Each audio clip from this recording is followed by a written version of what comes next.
Good morning.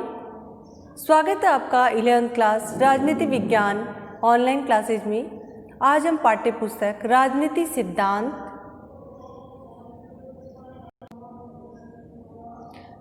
अध्याय 1 राजनीतिक सिद्धांत एक परिचय पढ़ रहे हैं। आज अपने टॉपिक चल रहा है राजनीतिक सिद्धांत में हम क्या पढ़ते हैं। अपनी पाठ्य पुस्तक का बेटा नाम राजनीतिक सिद्धांत है। तो राजनीतिक सिद्धांत में हम क्या पढ़ते हैं, कौन से टॉपिक हैं, कौन से विषय हैं जो हम राजनीतिक सिद्धांत में पढ़ते हैं। यदि हम अपने आसपास देखें तो हमें आंदोलन, विकास और परिवर्तन दिखेगा। आंदोलन किसी मांग को लेकर के, जैसे हड़ताल, धरना, प्रदर्शन करना। विकास और परिवर्तन यानी बदलाव, निरंतर परिवर्तन। लेकिन अगर हम गहराई से गौर करें, गौर यानी ध्यान करना, तो हमें ये भी दिखेगा कि निश्चित मूल्य और सिद्धांतों ने जनता को प्रोत्साहित किया, नीतियों को निर्देशित किया है। कुछ निश्चित मूल्य होते हैं जो हमें हमेशा प्रेरणा देते हैं, कुछ निश्चित सिद्धांत होते हैं जो हमें प्रोत्साहित करते हैं आगे बढ़ने के लिए, विकास के लिए। और जो हमारी शासन व्यवस्था से संबंधित नीतियां हैं उसको निर्देशित करते हैं, आदेशित करते हैं। लोकतंत्र, स्वतंत्रता या समानता ऐसे ही आदर्श सिद्धांत हैं। तो जिन सिद्धांतों की अपन बात कर रहे हैं वह है लोकतंत्र अर्थात जनता का शासन, स्वतंत्रता और समानता। ये वो सिद्धांत हैं जो हर किसी संविधान को प्रोत्साहित करते हैं। विभिन्न देश ऐसे मूल्यों को अपने संविधान में प्रतिस्थापित कर उनकी हिफाजत करने का प्रयास करते हैं। तो प्रत्येक देश अपने संविधान में इन मूल्यों को स्थापित करने का प्रयास करते हैं, उनकी रक्षा करने का प्रयास करते हैं, जैसा कि अमेरिकी और भारतीय संविधानों में किया गया है। अमेरिका का संविधान हो चाहे भारतीय संविधान, इन सभी संविधानों में इन सिद्धांतों को स्थापित करने का प्रयास किया गया है।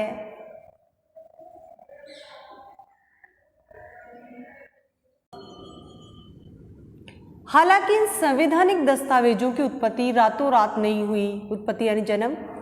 इनका निर्माण उन विचारों और सिद्धांतों के आधार पर हुआ है जिन पर कौटिल्य और अरस्तु से लेकर Jean Jacques Rousseau, Karl Marx, Mahatma Gandhi, doctor B.R. Ambedkar तक के समय से वाद विवाद होता आया है। बहुत पहले ईसा पूर्व 5वीं शताब्दी में प्लेटो और अरस्तु ने अपने विद्यार्थियों से विचार विमर्श किया था कि राजतंत्र और लोकतंत्र में से कौन सा तंत्र बेहतर है। तंत्र यानी शासन व्यवस्था। आधुनिक काल में सबसे पहले रूसों ने सिद्ध किया कि स्वतंत्रता मानव मात्र का मौलिक अधिकार है। कार्ल मार्क्स ने तर्क दिया कि समानता भी उतनी ही निर्णायक होती है, महत्वपूर्ण होती है जितनी कि स्वतंत्रता। अपने देश में गांधी जी ने अपनी पुस्तक हिंद स्वराज्य में वास्तविक स्वतंत्रता या स्वराज यानी अपने देश में अपना राज्य के अर्थ की विवेचना की, व्याख्या की। अंबेडकर ने जोरदार तरीके से तर्क रखा कि अनुसूचित जातियों को अल्पसंख्यक माना जाना चाहिए। जो पिछड़ी हुई जातियां समाज में उनको अल्पसंख्यक माना जाना चाहिए, उन्हें विशेष संरक्षण मिलना चाहिए। इन विचारों ने भारतीय संविधान की प्रस्तावना में स्वतंत्रता और समानता को प्रतिष्ठित किया। भारतीय संविधान के अधिकार वाले अध्याय में किसी भी रूप में छुआछूत का निषेध किया गया है। छुआछूत का अर्थ होता है बेटा, जो निम्न जातियां होती थी, पिछड़ी जातियां होती थी, उन्हें टच नहीं किया जाता था, उन्हें अस्पृश्य माना जाता था और इसे छुआछूत कहा जाता था। तो हमारे संविधान में इसको निषेध किया गया है। गांधी जी के सिद्धांतों को नीति निर्देशक तत्वों में शामिल किया गया है। तो बेटा अपन यहाँ पर बात कर रहे हैं कि जो हमारे संवैधानिक दस्तावेज हैं, हमारा संविधान है, वो एक दिन में नहीं बना, बल्कि इसके निर्माण में बहुत सारे सिद्धांतों का योगदान है। कौटिल्य से लेकर अरस्तु, Jean Jacob Rousseau, Karl Marx, Mahatma Gandhi, B.R. Ambedkar, इन सभी का हमारे संविधान पर प्रभाव है। अपन बात करते हैं ईसा पूर्व 5वीं शताब्दी में प्लेटो और अरस्तु, जो यूनान के महान राजनीतिक दार्शनिक थे, अपने विद्यार्थियों से वार्ता की कि राजतंत्र और लोकतंत्र में कौन सा तंत्र बेहतर है। अरस्तु ने 158 देशों के संविधानों का तुलनात्मक अध्ययन किया था। तो उस समय ही ये चर्चा शुरू हो गई थी कि राजतंत्र व्यवस्था अच्छी है या लोकतंत्र। और आधुनिक काल में अगर सबसे पहले अपन उल्लेख करते हैं तो रूसो का नाम आता है। उन्होंने सबसे ज़्यादा स्वतंत्रता पर जोर दिया। उन्होंने कहा कि मनुष्य स्वतंत्र उत्पन्न होता है लेकिन सर्वत्र जंजीरों से जकड़ा हुआ है। कार्ल मार्क्स ने समानता पर जोर दिया, आर्थिक समानता पर। यानी कार्ल मार्क्स का कहना था कि चाहे अपन कितनी भी स्वतंत्रता दे दी जाए, राजनीतिक स्वतंत्रता दे दी जाए, लेकिन समानता का अधिकार भी उतना ही महत्वपूर्ण है। अमीर और गरीब में अंतर नहीं होना चाहिए। संसाधनों का बंटवारा समान होना चाहिए। अपने देश में गांधी जी का अपन उल्लेख कर सकते हैं। बेटा प्रश्न भी बन जाता है कि गांधी जी की पुस्तक का नाम क्या है? हिंद स्वराज, जिसमें उन्होंने स्वराज्य के अर्थ की विवेचना की। तो गांधी जी की पुस्तक का नाम है हिंद स्वराज, जिसमें उन्होंने स्वराज के बारे में विस्तृत व्याख्या की है। इसके बाद में अंबेडकर ने हमारे संविधान में अनुसूचित जातियों के लिए आरक्षण की व्यवस्था का प्रावधान करवाया। तो हमारे संविधान में अनुसूचित जाति और जनजातियों को विशेष संरक्षण दिया गया है। तो हमारे संविधान की जो प्रस्तावना थी उसमें स्वतंत्रता और समानता को विशेष महत्व दिया गया है। और हमारे जो मौलिक अधिकारों वाले प्रावधान हैं उसमें अनुच्छेद 17 में छुआछूत को अपराध माना गया है। इसके लिए दंड का प्रावधान किया गया है। इसके अलावा जो गांधी जी के आदर्श थे, विचार थे, उनको हमारे संविधान में नीति निर्देशक तत्वों में भी शामिल किया गया है। तो बेटा प्रश्न यहाँ पर यह बन जाता है कि सबसे पहले स्वतंत्रता पर किस विचारक ने जोर दिया? रूसो ने। दूसरा प्रश्न, समानता पर सर्वाधिक जोर किस विचारक ने दिया? कार्ल मार्क्स ने। और गांधी जी ने अपनी कौन सी पुस्तक में स्वराज की विवेचना की है? हिंद। राजनीतिक सिद्धांत उन विचारों और नीतियों को व्यवस्थित रूप को प्रतिबिंबित करता है। प्रतिबिंब यानी हूबहू वैसी वस्तु दिखाई देना जिनसे हमारे सामाजिक जीवन, सरकार और संविधान ने आकार ग्रहण किया है। ये स्वतंत्रता, समानता, न्याय, लोकतंत्र और धर्मनिरपेक्षता जैसी अवधारणाओं का अर्थ, अवधारणा यानी विचार का अर्थ स्पष्ट करता है। ये कानून का राज, अधिकारों का बंटवारा और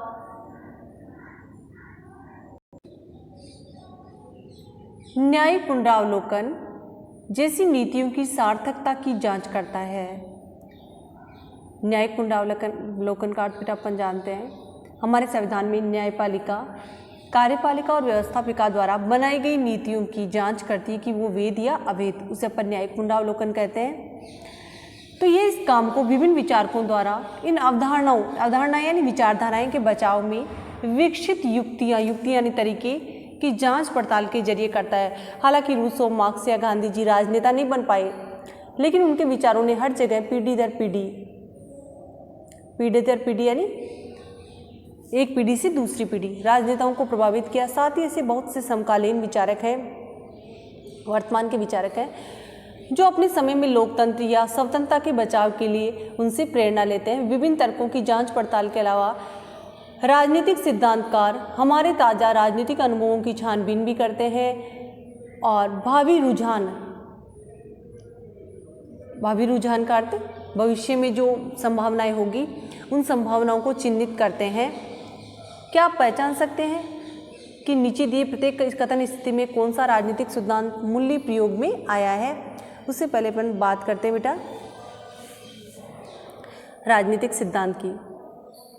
तो राजनीतिक सिद्धांत उन विचार और नीतियों को व्यवस्थित रूप करते हैं जिससे कि हमारे संविधान ने आकार ग्रहण किया है। हमारे संविधान में स्वतंत्रता है, समानता है, न्याय, लोकतंत्र, धर्मनिरपेक्षता जैसी अवधारणाओं को अपनाया गया है।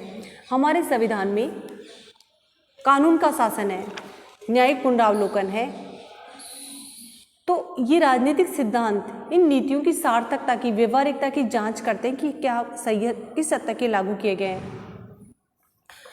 और जो कुछ विचारक हैं तो इन व्याख्याओं के, इन विचारधाराओं के विकसित करने में विभिन्न युक्तियों की जांच पड़ताल करते हैं। हालांकि रूसो, मार्क्स या गांधी जी, जिन्होंने ये विचार दिए, कभी बड़ा राजनेता नहीं बन पाए, लेकिन नए राजनीति में उन्होंने प्रवेश किया। लेकिन उनके जो विचार थे अतीत वाली पीढ़ियों को भी और भविष्य की आने वाली पीढ़ियों को भी प्रभावित करेंगे। इसके अलावा भी वर्तमान में भी कुछ ऐसे विचारक हैं जो लोकतंत्र या स्वतंत्रता के बचाव के लिए इन लोगों से प्रेरणा लेते हैं। इसके अलावा वर्तमान राजनीतिक सिद्धांतकार भी इनके अनुभवों की छानबीन करते हैं, खोज पड़ताल करते हैं। भविष्य में क्या रुझान होगा, क्या गतिविधियां होगी, क्या संभावनाएं होगी, उसको चिन्हित करते हैं। तो यहाँ पर कुछ कथन दिए हुए हैं, तो इनमें कौन सा प्रयोग में लाया गया और कौन सा नहीं, वो अपन तय करते हैं। मुझे विद्यालय में कौन सा विषय पढ़ना है ये तय करना मेरा अधिकार होना चाहिए। बिल्कुल सही है, ये अधिकार हमें मिला हुआ कि हमें क्या विषय लेना है, क्या विषय नहीं लेना है। छुआछूत की प्रथा का उन्मूलन कर दिया गया है। हमारे संविधान के मौलिक अधिकारों में अनुच्छेद 17 में छुआछूत की प्रथा को समाप्त कर दिया गया है। कानून के समक्ष सभी भारतीय समान हैं। अनुच्छेद 14 मौलिक अधिकारों में बताया गया है कि कानून के सामने सभी भारतीय समान हैं। अल्पसंख्यक समुदाय के लोग अपनी पाठशालाएं और विद्यालय स्थापित कर सकते हैं। अल्पसंख्यक वे समुदाय जो संख्या में कम हैं, वो अपना धर्म का प्रचार करने के लिए खुद की पाठशाला स्थापित कर सकते हैं। अनुच्छेद 29-30 इसी से संबंधित है। भारत की यात्रा पर आए हुए विदेशी भारतीय चुनाव में मतदान नहीं कर सकते। हाँ, ये भी सही है, विदेशियों को भारत में मतदान करने का अधिकार नहीं है। मीडिया या फिल्मों पर कोई भी सेंसरशिप नहीं होनी चाहिए, ये गलत है। मीडिया या फिल्मों पर सेंसरशिप का प्रावधान किया गया है। विद्यालय की वार्षिक उत्सव की योजना बनाते समय छात्र छात्राओं से सलाह ले ली जानी चाहिए। हाँ, ऐसा हो सकता है। गणतंत्र दिवस के समारोह में प्रत्येक को भाग लेना चाहिए, ऐसा नियम नहीं है कि प्रत्येक को भाग लेना चाहिए। जो इच्छुक हैं वो भाग ले सकते हैं। लेकिन क्या ये सब हमारे लिए प्रासंगिक है? प्रासंगिक यानी कि ये जो चीज़ें हैं हमारे लिए कोई मायने रखती है, महत्वपूर्ण है? क्या अब हम स्वतंत्रता और लोकतंत्र प्राप्त नहीं कर चुके? भारत सचमुच स्वायत्त और स्वतंत्र है। हालांकि स्वतंत्रता और समानता से संबंधित प्रश्नों का उठना अभी बंद नहीं हुआ है। ऐसा इसलिए कि स्वतंत्रता, समानता, लोकतंत्र से संबंधित मुद्दे सामाजिक जीवन के अनेक मामलों में उठते हैं और विभिन्न क्षेत्रों में अलग अलग रफ्तार से उनकी बढ़ोतरी हो रही है। उदाहरण के लिए राजनीतिक क्षेत्र में समानता समान अधिकारों के रूप में बनी है, लेकिन ये आर्थिक और सामाजिक क्षेत्रों में उसी तरह नहीं है। लोगों के पास समान राजनीतिक अधिकार हो सकते हैं, लेकिन हो सकता है कि समाज में उनके साथ जाति या गरीबी के कारण अभी भी भेदभाव होता हो। संभव कुछ लोगों को समाज में विशेष अधिकार प्राप्त हो। तो अपन बात कर रहे हैं इन विचारों की, इन सिद्धांतों की, तो ये क्या अब भी हमारे लिए महत्वपूर्ण है? हालांकि अब हम स्वतंत्रता प्राप्त कर चुके हैं, लोकतंत्र की स्थापना हो चुकी है, भारत स्वायत्त है, स्वतंत्र है। स्वायत्त यानी अपने देश में अपना स्वराज्य है। हालांकि अभी भी स्वतंत्रता और समानता जैसे जो प्रश्न हैं उन पर विचार उठते हैं, क्योंकि स्वतंत्रता, समानता और लोकतंत्र से संबंधित मुद्दे सामाजिक जीवन से जुड़े हुए हैं और इनके बारे में जो विचार है बहुत तेजी से बढ़ रहे हैं। राजनीतिक क्षेत्र में समानता अधिकार के रूप में बनी है, लेकिन आर्थिक और सामाजिक क्षेत्र में उसी तरह नहीं है। जैसे कि अपन बात करते हैं 18 वर्ष का आयु प्राप्त प्रत्येक नागरिक मतदान कर सकता है। 25 वर्ष का नागरिक जो है विधानसभा के लिए इलेक्शन में खड़ा हो सकता है, लोकसभा के लिए खड़ा हो सकता है। लेकिन सामाजिक और आर्थिक क्षेत्र की अपन बात करते हैं तो हमारे पास सामाजिक और आर्थिक क्षेत्र में उतने समान अधिकार नहीं हैं। भले ही कितने नियम बन गए, लेकिन आज भी जातीय गरीबी के कारण भेदभाव होता है। और ये भी हो सकता है कि समाज में किसी को विशेष अधिकार प्राप्त हो या कुछ लोग बुनियादी आवश्यकताओं तक से वंचित हो।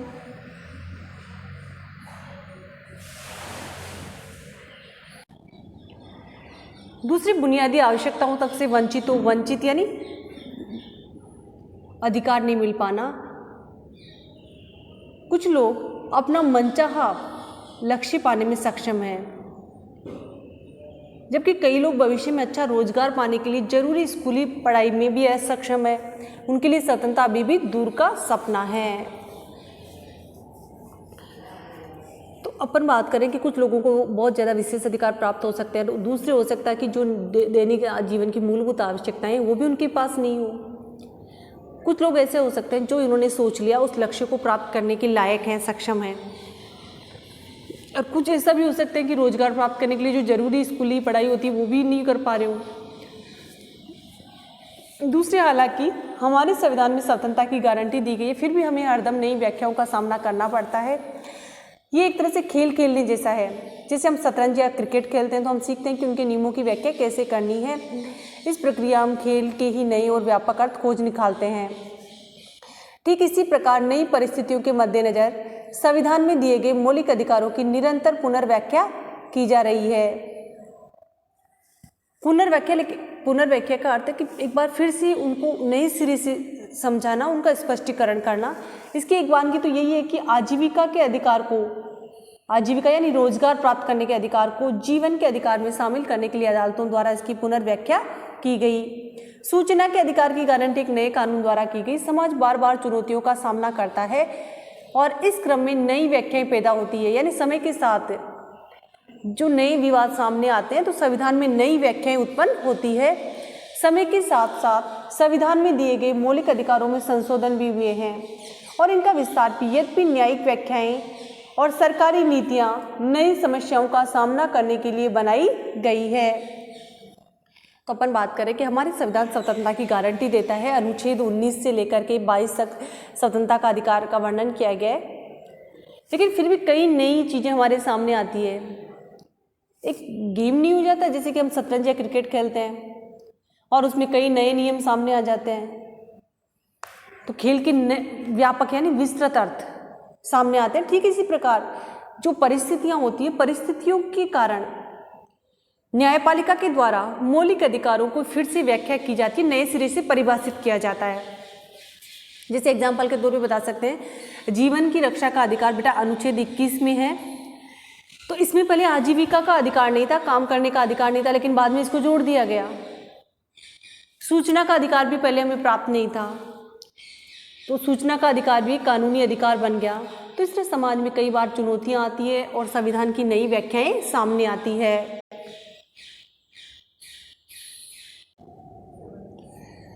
तीसरे, जैसे जैसे हमारी दुनिया बदल रही है, हम आज़ादी और आज़ादी पर संभावित खतरों के नए नए आयामों की खोज कर रहे हैं। नए नए आयाम यानी नई तरीके, नई राहें। उदाहरण के लिए वैश्विक संचार तकनीक, वैश्विक यानी पूरे विश्व में जो संचार क्रांति हुई है, दुनिया भर में आदिवासी संस्कृति या जंगल की सुरक्षा के लिए सक्रिय कार्यकर्ताओं का एक दूसरे से तालमेल करना आसान बना रही है, पर इसने आतंकवादियों और अपराधियों को भी अपना नेटवर्क कायम करने की क्षमता दी है। इसके अलावा भविष्य में इंटरनेट द्वारा व्यापार में बढ़ोतरी तय है। इसका अर्थ है कि वस्तुओं अथवा सेवाओं की खरीद के लिए हम अपने बारे में जो सूचना ऑनलाइन दें उनकी सुरक्षा हो। इसीलिए यूँ तो इंटरनेट जन, अंग्रेजी में इंटरनेट का इस्तेमाल करने वालों को नेटिजन कहा जाता है। सरकारी नियंत्रण नहीं चाहते, लेकिन वे भी व्यक्ति यानी व्यक्तिगत सुरक्षा और गोपनीयता यानी उनकी जो प्राइवेसी है वो बनी रहे। किसी न किसी प्रकार का नियमन जरूरी चाहते हैं, नियम होने चाहिए। परिणाम स्वरूप ये प्रश्न उठाए जाते हैं कि इंटरनेट इस्तेमाल करने वाले लोगों को कितनी स्वतंत्रता दी जानी चाहिए। क्या आप किसी अजनबी को अवांछनीय यानी जो सही नहीं हो ईमेल भेज सकते हैं? क्या आप चैट रूम में अपने उत्पादन का विज्ञापन कर सकते हैं? क्या सरकारी आतंकवादियों का सुराग लगाने किसी के व्यक्तिगत ईमेल में ताक-झांक कर सकती है? कितना नियमन न्यायोचित है? न्यायोचित न्याय के अनुसार है, कानूनी है। और किसको नियमन करना चाहिए, सरकार को या कुछ स्वतंत्र नियामकों को? राजनीतिक सिद्धांत में इन प्रश्नों के संभावित उत्तरों के सिलसिले में हमारे सीखने के लिए बहुत कुछ है और इसलिए बेहद प्रासंगिक है, महत्वपूर्ण है।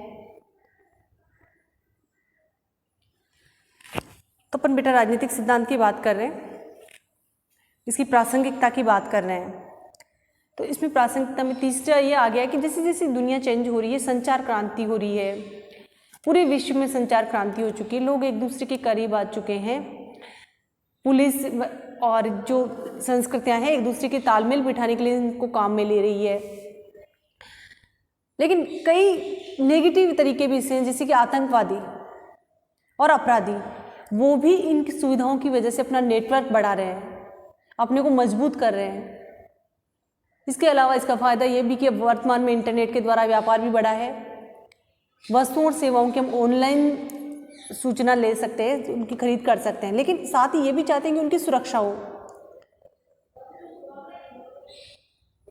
तो अपन बात करें इंटरनेट जन, ये तो अपने को समझ में आ गया कि जो इंटरनेट का इस्तेमाल करते हैं उनको नेटिजन कहते हैं। ये नियंत्रण नहीं चाहते, लेकिन व्यक्तिगत सुरक्षा के लिए और प्राइवेसी बनाने के लिए ये भी नियम चाहते हैं। तो इंटरनेट इस्तेमाल करने वालों को कितनी स्वतंत्रता दी जानी चाहिए, इस पर भी प्रश्न उठता है और इसके लिए भी नियम बने हुए हैं। सरकार आतंकवादियों का सुराग लगाने के लिए किसी के व्यक्तिगत ईमेल में या उसमें ताक-झाँक नहीं कर सकती। तो ये नियमन है क्या, नियम बने हुए हैं, ये न्यायोचित हैं, बिल्कुल न्यायोचित हैं, क्योंकि इनके द्वारा हमारी सुरक्षा तय है।